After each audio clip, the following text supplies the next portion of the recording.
क्या आप जानते हैं एक सांसद की सैलरी कितनी होती है? क्या सिर्फ उन्हें सिर्फ वेतन ही मिलता है, कुछ और भी मिलता है?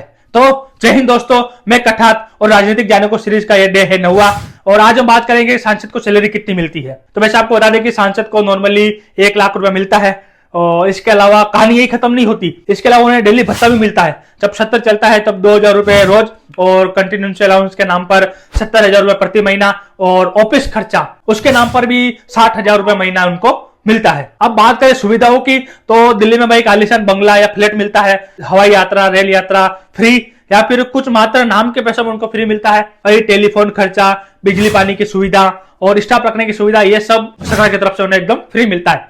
इतना ही नहीं, उनका कार्यकाल खत्म होने के बावजूद भी उनको एक अच्छी खासी पेंशन भी मिलती है। तो अब सवाल यह है कि क्या ये सैलरी सुविधाएं हिसाब के हिसाब से उचित है या इसमें कुछ बदलाव की जरूरत है? आप अपनी राय कमेंट में जरूर दें और यह जानकारी आपको पसंद आई हो तो लाइक, कमेंट, शेयर और सब्सक्राइब करना बिल्कुल ना भूलें। लोकतंत्र को बचाने के लिए जागरूक नागरिक बनना बहुत जरूरी है।